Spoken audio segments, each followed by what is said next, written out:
You are listening to Key to the Bridge, brought to you by your friends at Keystone Therapy and Training Services, where we will be sharing human stories, talking about community resources, mental health, and wellness. This is a podcast for everyone.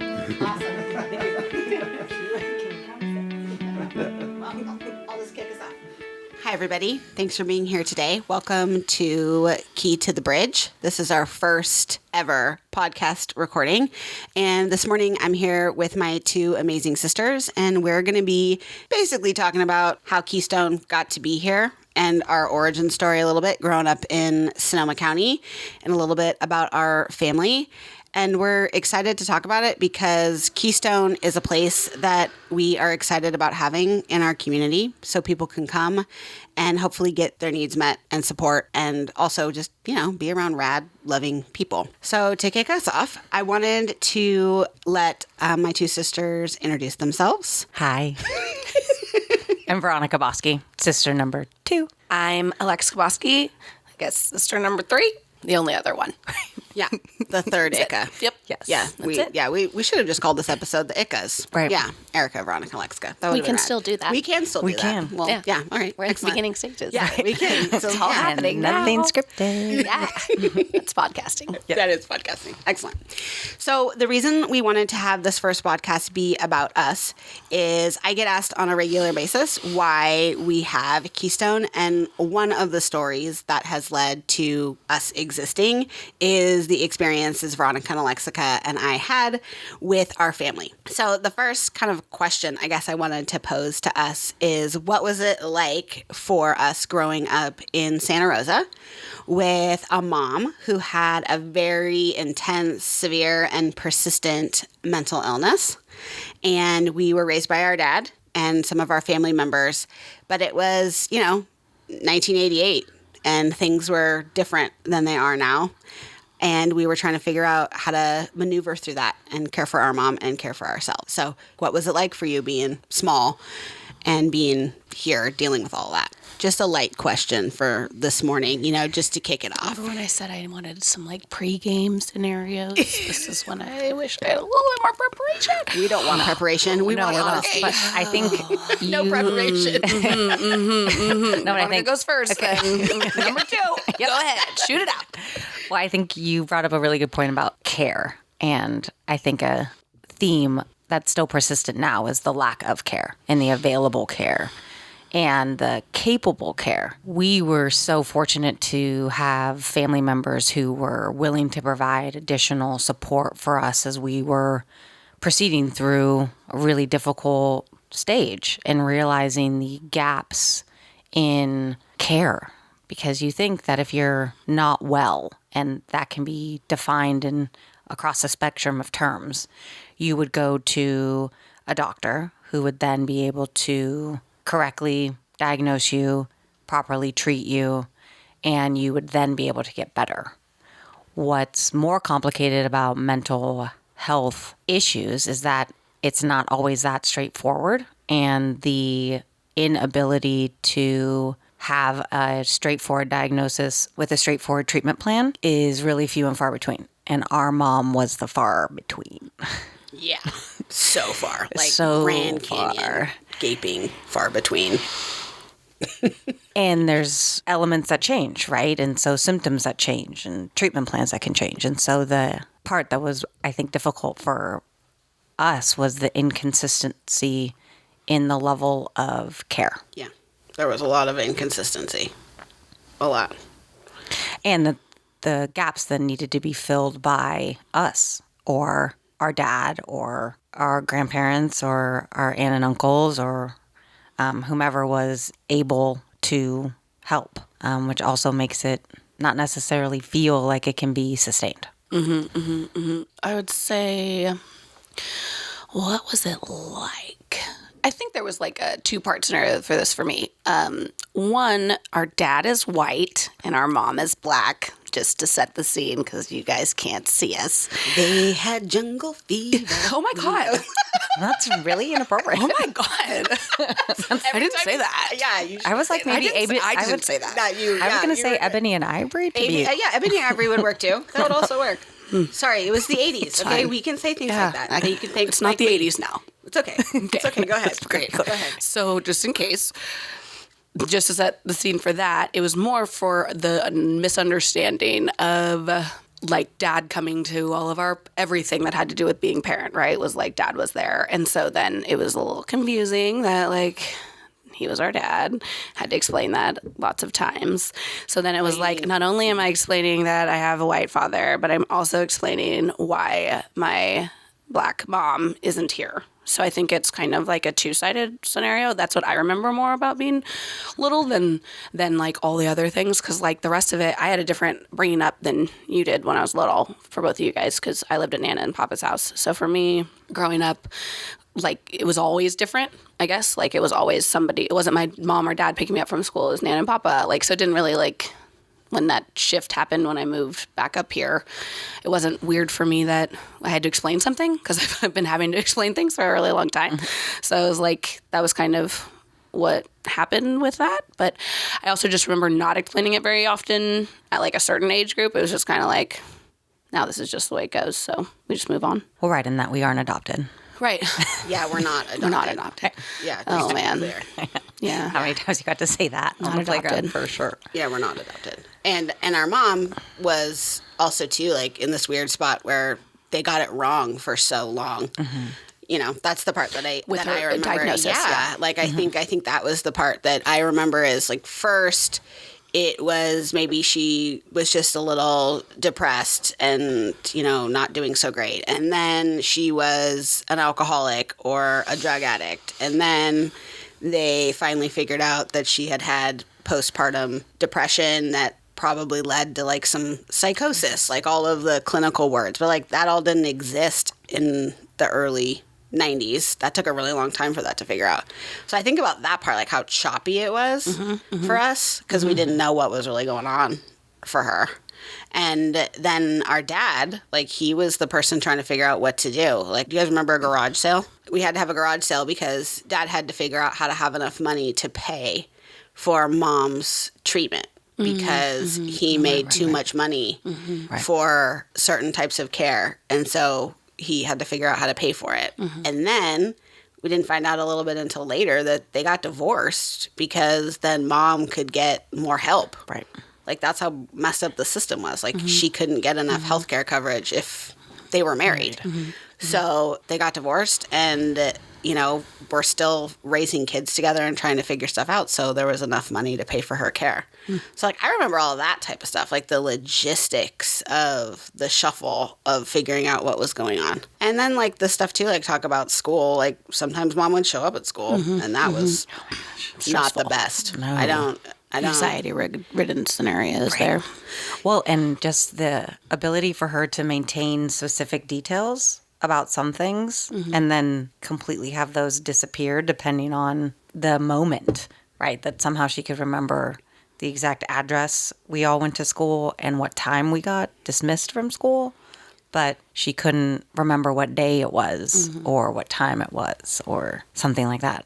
Yeah. And putting all of our teachers and administrators on just polite alert that if she were to show up, what kind of protocol needed to occur.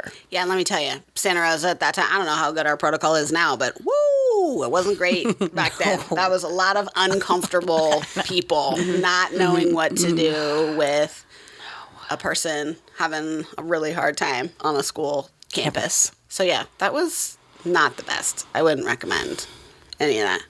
No, definitely not recommended, no. No. But not up to you.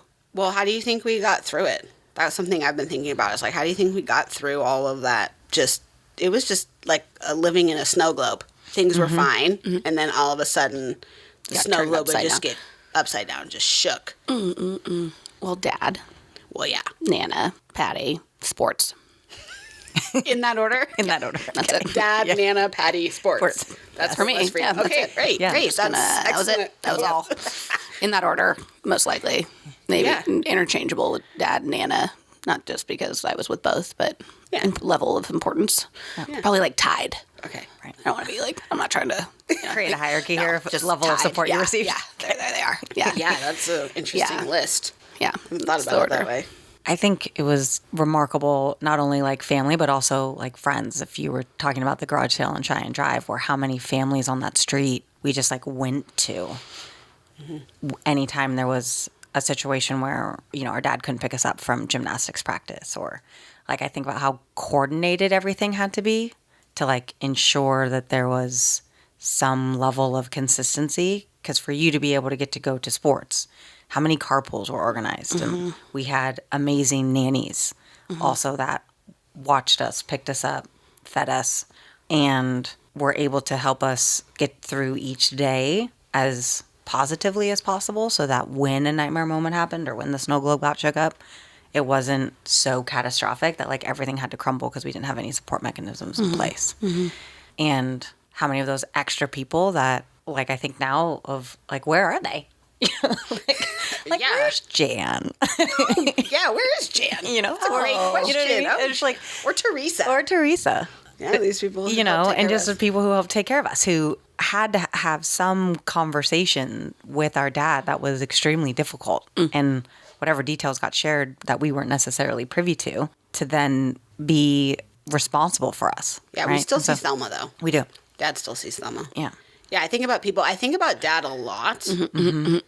I mean, I think about him a lot because he was in like complete uncharted territory of what it meant to be a man who was white raising 3 brown girls in Santa Rosa with a wife who was severely sick. And there was nowhere for him to go. Like, there wasn't anywhere for him to go for help, really. I mean, the doctors kept getting it wrong. He wasn't eligible for support services for us. Yeah, I don't know what he was doing to, like, keep himself together. And we still managed to have clean clothes and bikes, and he also coached our soccer teams. And, like, the man must have never slept. I know. I'm actually not at all. convinced he doesn't sleep. Well, and everything's on He videotape. just stays Oh, yeah, awake at all everything times. is on videotape. Everything is recorded, yes. Yeah. Also that. All I'm the pretty sure he just important doesn't sleep. He needs like 40 minutes of solid sleep, and then he's like back at it again. Never. He's Still. I think. I know. Still. It's true. The It's streak true, 'cause is still he going. did all of that stuff. He Yeah. did so many of those things. Totally. And I think about that for him. Like, I don't know. I think that's partly who he is, but there's a lot of people like that wouldn't have been the outcome. No. Like, he did all that. I mean, I agree with like the dad, Nana, aunts and uncles, like that, you know, that we had around, and then our friends and like extracurriculars for sure. Well, and it helped that we were busy. Yeah. Right? That we had a tremendous amount of opportunities in order to stay focused and busy, which I think was also how our dad operates a little bit. If we stay a course, then that way, if anything happens that potentially takes us off course, we still have a nice solid foundation to get to go back to. I still lay my clothes out before Yep. going to sleep in the night. Absolutely. If I don't Just lay in them out, case. I can't get dressed in the morning. I know. Honestly, if it's not on, if they're not laid out, like, because we had fire drill with Dad in the morning, it was like, if you. Well, especially with you, because you liked to pick and wear like 3 different outfits. Let's be clear. Okay, hold on. I also like to sleep, so exactly. Dad didn't need sleep. I need all the sleep. Right. But no, things like that like I definitely still remember yeah. very intently. Like- You had to pick out what you were wearing, and that was it. You couldn't deviate from the plan. No. You couldn't change the plan unless it like weather changed. Right. It had to be weather appropriate. Right. You needed to wear shoes. Critical. And I always had a packing list that came with me because it was 50-50 if everything that I would leave the house with came back. True. On the same day. Well, I mean, that's Yeah, true. that's just- I mean, that's just how it we all, goes. we Yeah. all have our strengths. Yeah, we do. You know, that's Yeah. true. I'm pretty sure there's maybe a third world country that has many of my sweatshirts that were left on a playground. Oh, that's probably true. yeah. Yeah. So many people. You left so many sweaters. So many sweaters. Because I didn't need We it were in the very afternoon. organized, though. We had Yeah. a lot of organization. Yeah. Well, I was also thinking about the piece of what happened to Mom. This like increased as we got older because our mental health was pretty much getting taken care of. I mean, our dad also too somehow figured out how to find us like a play therapist. None of us really realized we were going to play therapy. We just thought we were going to talk to this amazing lady, and she was great, but she was rad. And then he also had a group that he was a part of. Do y'all remember? It was called Choices for Change. And that group, Lex doesn't remember, I think she was too little. Choices for Change was for people who had family members who were suffering from addiction And like that was the place where Dad, I think, got some help, was Mom being labeled as an addict, because there were more resources for people who had addiction issues than. Was that like pre-NAMI? I don't know. That's a good question. But it was pre-Mom being diagnosed as schizophrenic. Right. And once she got diagnosed as schizophrenic, then things kind of went off the rails because of the amount of medication she was getting put on.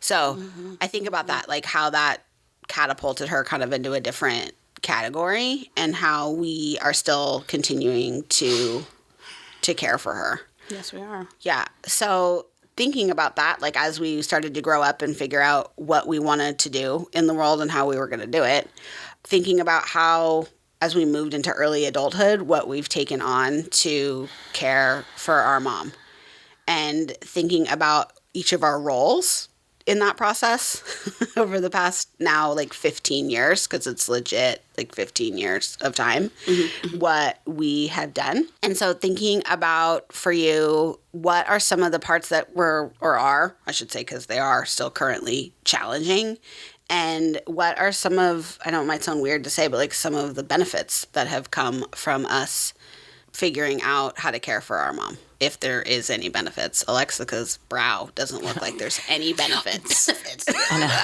No benefits. Going to heaven, knowing that I've secured some place, wherever that's supposed to be, in the God's work we're doing here. Yeah. No. Yeah, we I'm not definitely- religious enough for that. I hope I just end up somewhere in the middle. It's fine.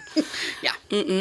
I can say that my role's probably been the most peripheral, on the edge, because I went away to school. I had jobs that I was traveling a whole bunch. And so my relationship with Mom and the management of her care was very much on the outskirts. There we go. There's another colloquial phrase for you. And not Veronica that likes to use really big words. only sometimes. Colloquial. Yeah. Just letting you know. I can use just regular people words in this one. Just keep it regular people. Not to say that I wasn't paying any less attention, but my ability to execute any of the extra needs that she needed, or getting to take her to doctor's appointments or help refill medications or anything like that, I didn't necessarily get to do all the time. And so my interactions with Mom was very like choreographed until I really got to move back here to Sonoma County. And so really, you two were the ones really responsible for keeping her well, and however that gets to be defined. But there was a stretch there where, our mom was homeless, and I didn't know I could have that many deviations in like a 510 area code, because at the time she didn't have a cell phone. So we would get phone calls from payphones in the East Bay or San Francisco, and you just Richmond. Sure. And the number of like deep breaths we took, because to be like, okay, we're going to answer and let's see where we're at. Or again, revealing how she could not be properly cared for, even with all of the things that we were doing. She had medical coverage. She still has an amazing primary care physician that I know there's a special place for her wherever we're going to go. That is trying to stretch every limit and every option, and still not necessarily being able to keep her on a healthy track. Or just even safe. Yeah. And we had like a map of like all the places that our mom potentially slept. Well, that's a lot of places. Right. Or where we potentially like went and picked her up from wherever because of some change in circumstance. Yeah. And so again, like my interactions with her were choreographed, and all the good, bad, happy, sad. And I think a benefit, if I was going to name one, is the three of us and our dad trying to do everything possible to where like she's still alive. And we still like each other. And we still like each other. Still like each other. That's nice. That's nice. Absolutely. That's good. Well, and like let's see. Goodness. I think it's different for me because I've only known Mom sick. So like I don't have like the pre-mom, like this is Mom always, you know what I mean? She's gotten worse, obviously, but like not like there was all those pre-mom like, oh, she used to be this way. I don't have any of those conversations. So, like, for me, it's like we just always had to care for Mom. It's just what you have to do. There's no end to it. There's no day where you're not having to do something or think of something or remember to do something that has to happen for her. Or, level of care or whatever that looks like. It's just been, I feel like, I don't know, maybe with Nana, when I was at Nana and Papa's house until I was like 6, there was like, I didn't have to think about all of those things. Instead, you were just like hoping she had like a good day, but not like because I had to do things about it, just wanting to make sure that was what was happening. But yeah, I know, I don't mean level of care has been consistent all the time, doing the things and navigating it all. Like when now we're all growing up and we're older, right? So like being over the age of 18, what that meant for all of us, right? Like doing all the paperwork and all the law stuff and all the everything and trying to make sure that everything was covered and like making sure all the things are going on, like just growing up and being older. And then our extension of all the support like grew and grew and grew. You know, we have lots of family help, you know, Kathy, Ryan, everybody's helped, Marty, Margaret. I mean, we have like such wonderful people who help, and at all times, Megan, you know, like we just have really good people who support in anything that we've ever needed, you know, and that even just... And like unconditionally without ever questions. Just anytime. our mom needs, or can you do this for me because I need to go help mom with. Yeah. Yeah, or I think about the cell phone, the phone calls or the texts we would get when she moved back to Sonoma County and she was choosing to be homeless. And we would get those phone calls or there's texts from like friends and family who know her and be like, hey, saw Cheryl. Just checking in on her. Just let you know, saw her. We had a nice little chat. She's hanging out with her friends downtown. But like people just, you know, making sure that she didn't get lost. Because that's something that so easily could have happened. Yeah. So easily could have happened. And it didn't because people have always been looking out for her. Plus, she has like 15 lives at least. I hope That's I have. why we're going to live for forever. Yeah, we're going to live forever. I mean, if we have a third of her genes even, we're going to live a really long time. Right. When we have half, for sure. So we do. It's like we at least know that. Yeah, I'm just saying. We get at least half. So Yes. we're doing okay. Yeah. Well, Live for a long time. Yeah. All those people. I was thinking about, too, for mom, like, just even in medication. So it's been interesting, like, right, going into this field of mental health and learning about the medical side of things and then us learning about the medical side just by living in the ER because that's the only place to take a person who is having mental challenges is the ER, and interacting with law enforcement, which is how you get to the ER most of the time, is super challenging. But I was thinking about her meds. Like, we always are talking about, I mean, literally before this podcast, the two of you were working on refills and the amount of management that goes into medication and then what the medication also does to mom. Because there's all the side effects of the medication. And that she's been on medication now for, how old are you? 34. So 5 years. 25 years? Yeah. I mean, like, I don't know if they planned on people being on psych meds like mom for 25 years. And the side effects to her have been incredibly Severe. rough. Severe.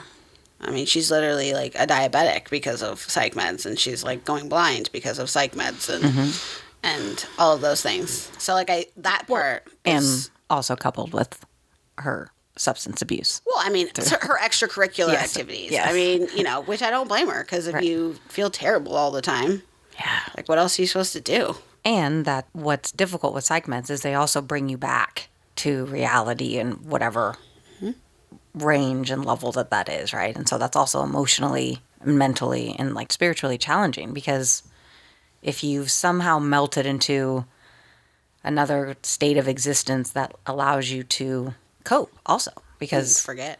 and forget.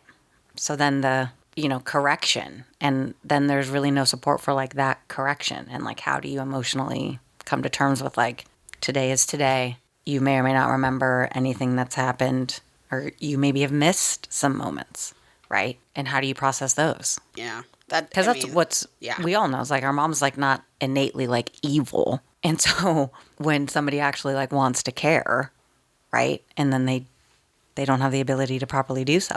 Yeah, I don't know what it would be like. I think about it a lot now being a mom. Like what it would be like to be like fraying, I think about that, like when something frays, right? Like that's Coming must have apart. been like coming I know what apart. fraying means. Okay, I just didn't know. Looking at me. I know what it looks like. You didn't know what colloquial was. I know what that word meant. I just said it was a big word. Okay. That's all. I also definitely know what fraying means. Okay.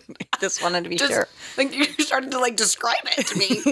You even like giving me hand motions and stuff. I'm sorry. I was just talking to you. It's okay. Fraying. Got it. And what that would be like, because you literally would come back to whatever day of reality it is, and like time has just passed. Like I don't, and so much happens with your children, you know, and a year with a young person is a ton of time. And then when we get to be adults, different stuff happens in a year, like our lives change, you know, a lot in a year. And she is kind of like a piece of Swiss cheese, you know, like she like gets like holes. pieces. There's just holes. And so I just think about that for her now, like what that's like and what that's like for us, because we are constantly just coping with the fact that like this is just our reality, and the amount of resources we have all had to use to like not lose our shit. Like we could be very different humans if we didn't do and have access to resources to make sure that we are okay, because we could not be okay, because we literally have the genes of a long line of people who have not been okay, and somehow we've ended up okay. I mean, we're like, okay. We're great. I don't know what you're talking about. We're great. We're all right. I mean, I think there's probably some moments that we're like, it could be a little better, but it's fine. Well, It's okay. you know, we're working. Room for improvement. Well, Always room. Yeah. wow, high standards. Yeah. It's cool. Welcome to the table. We do have high standards here. Very, very high standards. Yeah, like starting Keystone.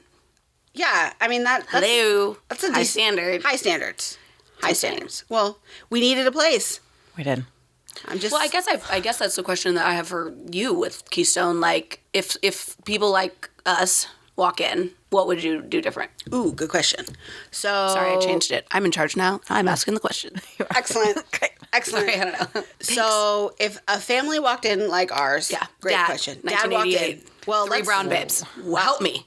let's pretend like it's 2022, because there's a lot more I can do for him in 2022 okay, than fine, I can do in 1988. Right. But in 2022, Dad walks in, 3 brown babes, wife with now what we would call perinatal psychosis, because it actually has a name now. It didn't in 1988. No.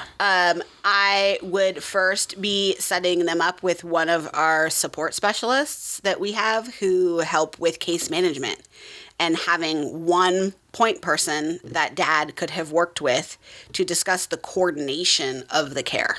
Because that's the part, as we all know, is like incredibly overwhelming. They're having an emergency too. Yeah. Pause for fire truck. Right. So if there's a need for multiple different services, that's the part that's super overwhelming for people, right? So somebody like Dad is trying to raise his babies and get through day to day. Who's going to help call Kaiser? Who's going to help figure out what's going on with mom's psychiatrist? Who's going to be figuring out what services she's eligible for? Who's going to figure out if our family's eligible for financial or mental health services? You need a person who's going to coordinate that. We have people like that here to do that stage 1. The other things that we have here is that Dad could have had some kind of one-stop shop too for the mental health and wellness care that our family would have needed. So he could have seen a mental health provider to take care of himself. We have therapists and play therapists, and also too just like wellness related activities that us 3 girls and Dad could have participated in. We also could have done family therapy, which we never really officially did, and we probably could have used it, you know, like especially as we grew up. We definitely could have used probably some more family therapy. I mean, we had like unofficial family therapy at the dinner table, but it probably would have been cool to have had more of that facilitation. That's a service that we could provide. And then the other piece that we could assist with is figuring out how insurance companies can help pay for all of this. And that was a huge hole that used to exist, is that a lot of the stuff we now need like wasn't necessarily covered. It was out of pocket. And so that is one of the main reasons for Keystone's existence, is that people should be able to walk into somewhere and figure out what they need. And if we don't provide it, we're still going to help you get coordinated to where you can go get it. And that's really important, because that's a lot of reasons why people fall through the cracks, is because of the amount of coordination that it takes for complex situations like ours. Oh, the other thing we could have assisted with was when they were getting divorced, because there's different levels of like mediation and co-parenting things that mom and dad definitely could have used when figuring out how that was gonna work. So yeah, Keystone could do all of those things, which is rad. And that's what we wanted, was a door you could walk into and also meet really rad people who want to love on you. Because we also have met a lot of people who are not nice. Right. We've met, I don't think they meant to be not nice, but they were care providers who were not nice and really made a lot of assumptions. And that is a barrier to care that, like, we are not down with here. No assumptions being made, and we're going to respect and care for you. So there is the answer to your question. Great now, answer. Great answer. Facilitator. No, I'm giving it back to you. Oh, back to me. Yeah. Oh, okay, great. So I think that also leads to this thought around, what are we going to do now with our mom? Like, what are we going to do with ourselves also, too, now that we're kind of moving into this phase of life where we have lives, too. And I think that that's something that doesn't get discussed enough. It's like the weight of being the care providers. And, you know, how we're trying to figure out what we've got going on. I think our scenario that we're working on right now is like an interesting thing to share, because there is no plan really for people over the age of 55 and the level of care that they need. And so I was just curious, like, your guys' thoughts on what we've been figuring out right now for mom, now that she's moving into that phase of life, getting older, and what we're going to do with her, because we couldn't have her live in an apartment anymore and be unsafe. She was definitely in unsafe situations. So how do we think that's going? I think it's better now. The unfortunate part, too, is there isn't any like tiered plan, I guess we should say. It's like if our mom was like physically disabled, the number of options that would be available, right? And again, like based on your definition of like able, and how that gets like splintered across the medical field in order to then be able to properly care, because there isn't enough resources for everybody who's ailing. And that's really hard, because I think in a dream scenario, she's in a facility, a medical facility that has 24-hour care and staff on site that are able to treat her spectrum of needs nicely. Yeah, nicely. And that to not only recognize and acknowledge that, yes, she's definitely declining without a doubt. But I think what's been fun, at least for the first few weeks she's been in her new location, that like the level of interaction has increased her kind of awareness and focus and those kinds of things, where she's able to participate in normal conversations, get to do daily activities, do all of those things. That is increasing her ability to, maintain somewhat better, right? Yeah. And so, there's still good days and bad days for sure, but just like what that can do, and like just to people in general, of how interaction and support and care can really help you survive. It's kind of what we need. And it's still just so unfortunate that 15 years into this, that she doesn't qualify for a consistent solution anywhere. Well, they don't exist. Right. I mean, like, that's the part that's there, is that like that's still the factor. There's no location. Like, even if we find a assisted living place that's what you described, right? Like, and hopefully more like a home and less like a hospital, but like something that just it doesn't exist still for her care. Like, we're getting more services for her diabetes than we are for her mental illness. Like, still, like we're going to be placed on a list for that over like a medical thing, over psychosis or anything that has to do with mental illness. So I think we're still not done, or like there's no, with all the hard work, with everything that's happened, we're still doing a lot of it now. She's just not here in Santa Rosa. It's not like managed. Yeah, fully. No, it's not even close. I mean, it's like, it's better. It's better in the sense that, like, we're not having the police called on her in her apartment. She isn't being taken advantage of by people. No. Her, she's safe, and her care providers are safe. Yeah. Like, those things are good in terms of, like, basic needs. But yeah, I mean, if you don't have anywhere between $6,000 and $10,000 a month to pay for care, like where are people supposed to go?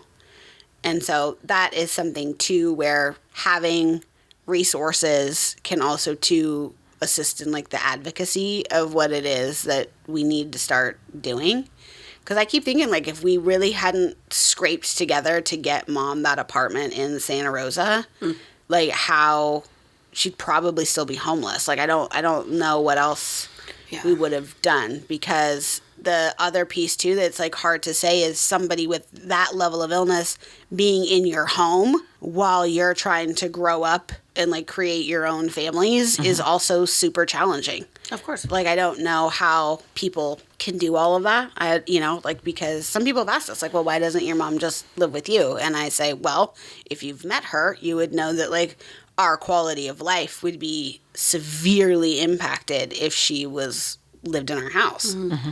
And so, like, that's the part, too, that I think gets left out of the conversation of, like, what's the collateral damage if they don't have anywhere to go. Mm-hmm. Mm-hmm. And we are part of, like, the collateral damage just in terms of stress, money. I think about all the money. So much money has been spent on trying to figure out her level of care, and it's still not enough money. Mm-mm. So much money. So I think, like, that's part of it, too, is, like, you both have said it really well, is, like, we're not done. Nope. Like, we're not done. And we're going to hope that we, keep rolling and using the system to the best of our advantage. But I think about that, you guys. Like, if we didn't know the rules of the game, I think the rules. Or not that we didn't know, that we were unwilling to learn them, right? Like, we've gotten pretty great at knowing exactly what to say when we're speaking to a doctor or, depending on the circumstance, in order to leverage as much as possible to advocate for our mom, right? And there's a vernacular that we've learned in order to ensure that our mom is at least taken care of to the highest level that we can. And that took a lot of time and research and our participation in this work outside of dealing with our mom in order to help us be more knowledgeable and connect us to other people and all of those things. But, the fact that we're still willing to want to take care of our mom is also huge, right? We could have given up a very long time ago. We could. Well, and I guess, like, it's funny, too. I think about giving up, and I think about people who also, too, a different way sometimes, too, is like, you just can't do it anymore. Mm-hmm. I think about that. Like, every time I see a homeless person on the street, I think about that person and their family. Mm-hmm. Because they were somebody's baby. Yeah, and, like, something happened where there was just no more that could be done by someone or a system or whatever. And, like, that part is just, it's hard and crushing. So hard. It's so hard. So I think about that, how many people are out there like us who have family members or friends or, people they love that just are out there, just out there, like, with nothing. Oh, yeah. Mm-hmm. So there's so many people. I mean, in Sonoma County, it's also too just getting alarming how many people are out on the street. And every time somebody asks me, like, oh, what do you think about, what's going on with the homeless problem? And I'm like, how much time do you have? Because we know exactly how people can end up living outside. And there's so many different ways. And so I was thinking about that for us, like, when we think about what we would like to see, if we had, like, some crystal ball, some wishes, like, what would we like to see? Like, if we were able to use Keystone to do better in our community, what do you think we need? I mean, obviously fun people like us who can talk about what's going on. I mean, that's obvious. Right. We need way more people talking about what's going on. Because I think about that too, y'all. Think how many people this podcast is going to go on our website and out into the world. And I think about how many people who don't really know, like, our story. Oh, right. No. They don't really know it. And I think about how many people live in Sonoma County like that have a lot going on and no one knows. Oh, yeah. So, yeah, what do you think people could use here? Well, I think you've really created a solid set of resources, right? And, like, its connection to support. And what I think is necessary now is, like, how do we really effectively and efficiently become that hub of resources? Because I think what's hard right now is there isn't one central place that you get to go yet to then be able to have all your needs be met. And what would be amazing is what do Keystone staff and like clinicians have specialty in or anything like that, and to help then connect to any other organizations in Sonoma County that are trying to do this work. Because I think in San Francisco and the East Bay, there's a network. We don't have a network here yet. And I'm not exactly sure how that gets built or was built, or could be, proximity, could be funding and say like city or county community makeup as far as, being in having a need and being able to address the need. And so we've been really scrappy in all of our work in order to piece together what is now our mom's care, right? And so if we're trying to add relief, because I think that's what we're all after too, is some relief around like that. We don't have to save space for all of the extra thoughts or medication refills or making doctor's appointments or like whatever it is. And so if that gets offloaded onto a service or a resource command center, that would be, I think, amazing. Because for these people who are maybe not as equipped as we are or are and don't necessarily know what to do next, to be able to have a network to lean on. Yeah, I mean, I think funding for everything, like everybody wants to address the problem and not the symptoms. So it's like you have to go after anything about what got you to this point. Like everybody's like, let's build homeless shelters. And I was like, well, they don't want to live in homeless shelters. So we have to think outside the box. Like, like all this money that's going into those kind of things, like could be sent to places that can create wellness. I don't know, just other things. But then you have to have people who have buy-in, man. And it's not a bought-in scenario for anyone. Like, even having the access to resources doesn't mean that you use them. So, like, that's a stigma, too, that has to be recreated and recrafted. Like, that you're not just, asking for help doesn't make you weak or, sad or any of those kind of things. So, it's just kind of like, you gotta learn what that's gonna feel like, changing the narrative about it. Yeah.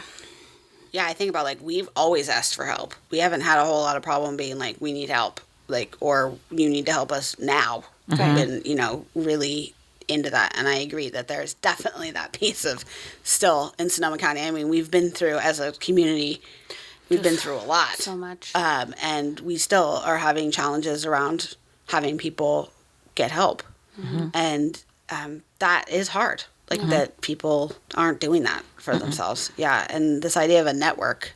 Yeah, I think about that all the time. Like, people are like, how do you know about this thing or that thing, or like what's going on over there? And I'm like, well, I'm out in the community, like, knowing that stuff. But if you, well, sure, it's like I was at a training and I sat next to this person, or exactly. like all those things. Networks, like it's like that's how it gets built, which is great. And like grassroots network making is fantastic, but that's not really effective when you're trying to connect with people who aren't necessarily already in the system. Yeah, like I we've been talking about Google searches a lot lately, working on our website, and I keep thinking about, like, what do people in Sonoma County look for when they need help? Because I don't know how well people know what to, like, look for. And that's also part of it too, is knowing what to ask for. You got to know what to ask for, right? And if you don't know where to start, where a place where you could come. We've literally have clients walk in, they're like, well, how can we help you? And we're like, we don't really know. We just know that we need help. Okay. Excellent. Yes. Excellent. That's a great place to start. Yeah. Cool. You're here. Yep. Great. Yeah. You know what I mean? Like, let's start there. And I think that also too is a barrier to entry, is sometimes there's like all of this pre-knowledge you're supposed to know before you even get help, versus just being able to say, I don't know, can I talk to somebody? And that's something I wish we had more of. I think of all of the questions that we have had through this process, and like we've had to literally be like detectives trying to figure out what the answers are to these questions. And like, that's just messed up that it's set up that way. Or being told, you've actually done everything you possibly could. You guys are so amazing. We're like, this is shit. Right. I just like, what do you mean? We have no place to go. Like, I appreciate you. Thank you. Like, poor lady on the phone telling me, you've done such a great job. Well, have I? We could do better together. Right. So, like, I think, like, that's the part, too. Like, there's a tap out. Like, we've reached all the resources for our mom, but, like, a lot of people reach a lot of the resources. So, yeah, there's just, like, this, like, ceiling, basically, for care. It's just like you reach it, and then nothing else can happen for you. Yeah, that comment, oh, you guys have already done everything that you can do. And all three of us sit there, we're like, What does that mean? Yeah, what does that mean? Because I'm still on the phone with you. Yeah, like, So- hey, you're calling me from the hospital. Right. You know, like, what are we supposed to do with that? Like, thanks so much for your help. Well, and I think too that like the solution set isn't prescribed, right? Like it's so different when you're having interactions in the medical community when like I broke my finger. Okay, there's an x-ray that happens and Right. see if you need surgery or not. And other than that, you're going to be in a cast for 6 to 8 weeks. And then you get to start physical therapy and all those things. You could probably tell I have broken bones.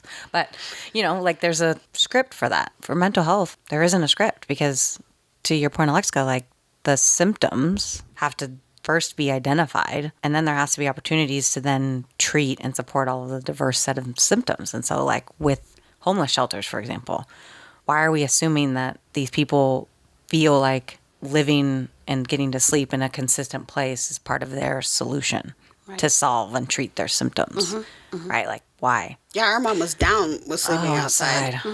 And in the rain. She liked sleeping in the rain. Absolutely.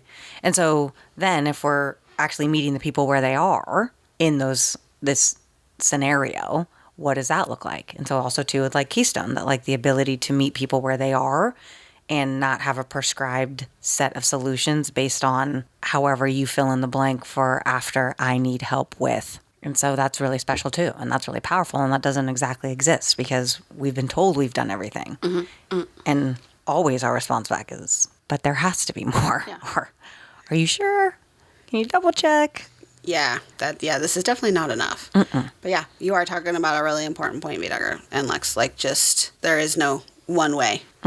And people need that support in figuring out what their way is going to be and what it looks like for them.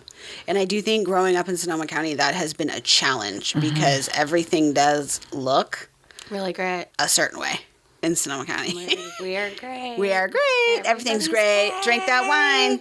Yep. You know? Come to our great. delicious It's restaurants, all those things. beautiful But no, here. it is. Right. But That's true. It is beautiful. The wine is. is great. it is. It's really helped us through this process. Honestly.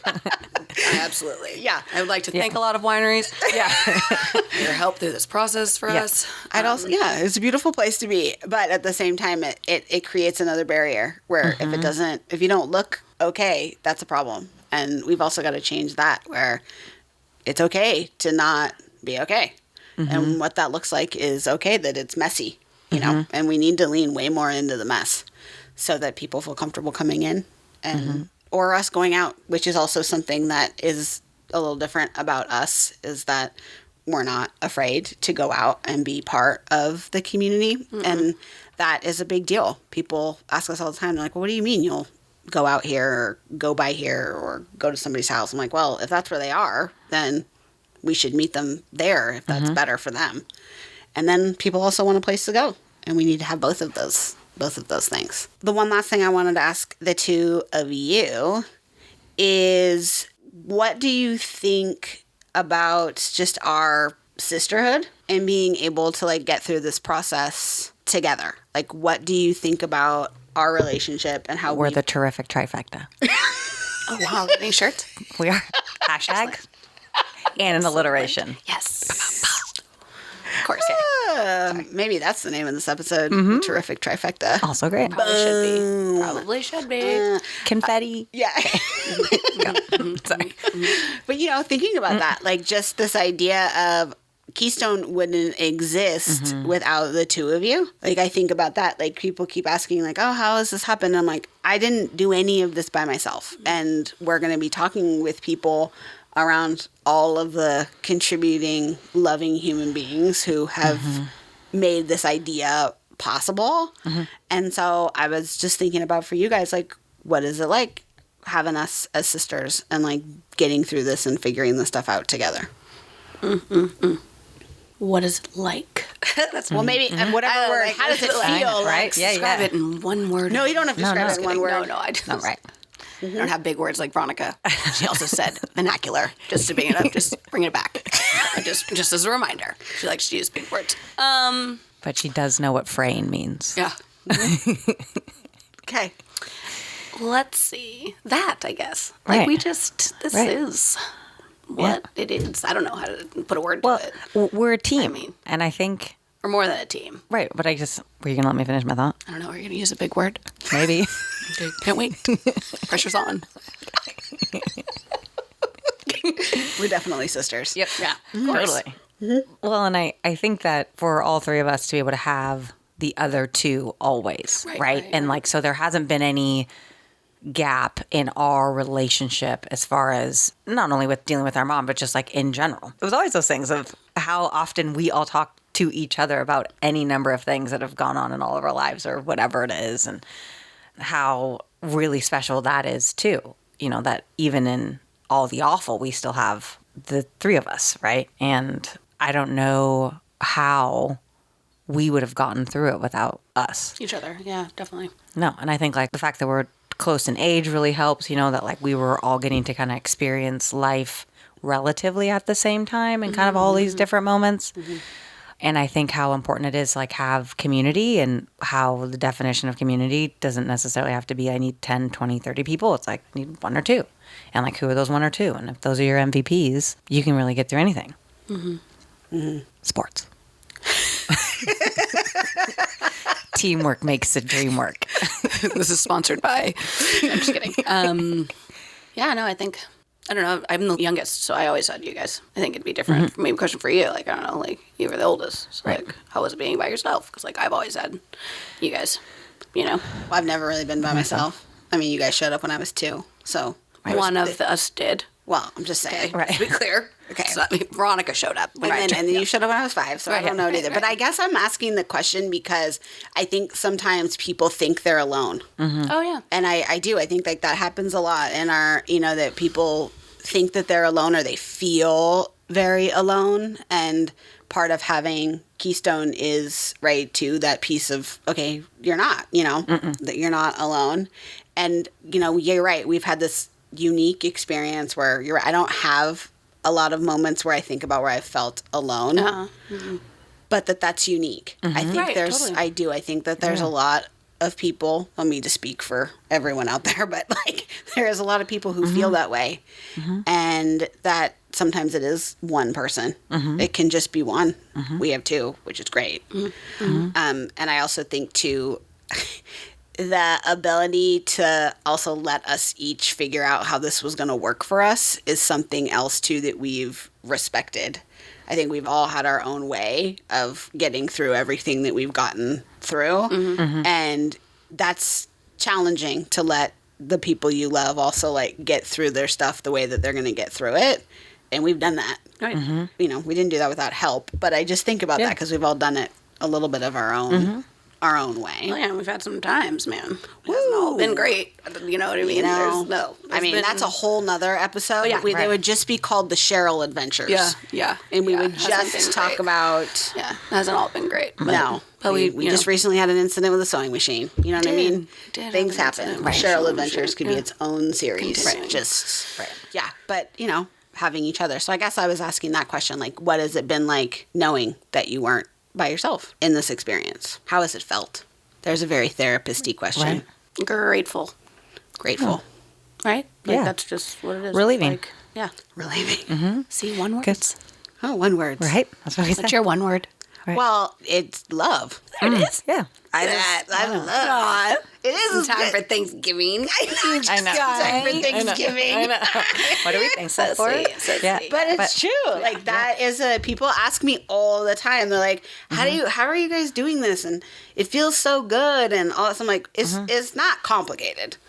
People want to be loved and to feel grateful and to feel like they have support and all of those things. But just loved on. And we love on each other a lot, even with the teasing. Of course. Yeah. That's part of it. Yeah, it's some of the best is with the teasing. It's the recipe. It is the recipe. It's really great. It's excellent. Yeah. Well, we literally are able to start wrapping up our time together, which is kind of crazy that we will have made it through our very first episode at Key to the Bridge. You guys like that name? How do you feel about that name? I like it. Key to the bridge. Yeah. Right on. Are you Paints a feeling pretty picture. It does. It paints a pretty. It does paint a good picture. Yeah. Like- Pretty picture. I got it. Yeah. Well, have you seen our logo? It's a bridge. I know. I know. I And Keystone is the name I got of it. our business. I got it. So- I know. I got it. Are you sure? I don't know what's happening. Do you guys think I don't listen when things are described to me? Sometimes. I'm doing great. Okay. Sometimes Let us your know. eyes are Friday, telling us but I'm something different than I don't what know your how to mouth fix is. my eyes. What do you mean? Got it. I got the picture. It's great. Great. I love it. Okay. Key to the bridge. We are. Well, all of us. Community. Everybody. Yeah. Right. the chicken Excellent. at The the end. chicken. Excellent. Wow. that Sounded- I don't know, those big microphones make it sound like better too. It's great. Well, as we wrap up, I just want to say that the reason I really wanted to do this first one with the two of you is because every time somebody asks about why we're doing what we're doing, you are the two people that I think about, because you and I, and well, you Us. and I, Right, us. we Right. have always just been kind of searching for a place to go while we're figuring out what's going on with our family.